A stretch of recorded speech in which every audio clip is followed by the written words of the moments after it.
அஸ்ஸலாமு அலைக்கும் வரஹ்மத்துல்லாஹி வபரகாத்துஹு. ஒவ்வொரு ஊர்லேயும் ஒவ்வொரு வழிமுறையும் நடக்கும்.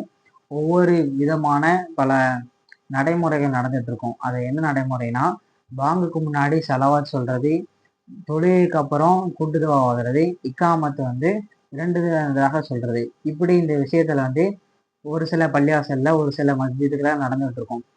அந்த விஷயத்துல இருந்து நம்ம தவிர்த்து கொள்ளணும். ஏன்னா நபி ஸல்லல்லாஹு அலைஹி வஸல்லம் அவங்க நம்மளுக்கு இப்படி ஒரு கற்றுத்தரல. பாங்குக்கு பின்னாடி ஸலவாத்து சொல்லணும்னு சொல்லிட்டு ஹதீஸ் இருக்கு. ஆனா பாங்குக்கு முன்னாடி ஸலவாத்து சொல்லணும்ட்டு ஹதீஸ் எதுவுமே ஆதார அடிப்படையில் எதுவுமே கிடையாது. அது இல்லாம இக்காமத்து ஒரு முறை தான் சொல்லணும்னு ஹதீஸ் இருக்கு. சரிங்களா? அதுக்கப்புறம் தொழுகைக்கு அப்புறம் கூட்டு துவா ஓதக்கூடாது. அது பித்அத், அது வழிகேடு. ஏன்னா நபி ஸல்லல்லாஹு அலைஹி வஸல்லம் அவங்க தொழுகைக்கு அப்புறம் கூட்டு துவா ஓதுனது ஹதீஸ் கிடையாது. சஹாபாக்கள் ஆமீன் சொன்னாங்க அப்படின்னு சொல்லிட்டு ஹதீஸ் எதுவுமே இடம்பெறல. எனவே அந்த விஷயத்துல ஆலிம்ஸ துவா கேட்டோன்னா நம்ம அந்த விஷயத்துல அமைதியா இருந்துடணும். நம்ம தனிப்பட்ட முறையில அல்லாஹ்வை திக்ர் செஞ்சுட்டு அல்லாஹ்வை பிரார்த்திச்சுட்டு போய்கிட்டே இருக்க வேண்டியதான்.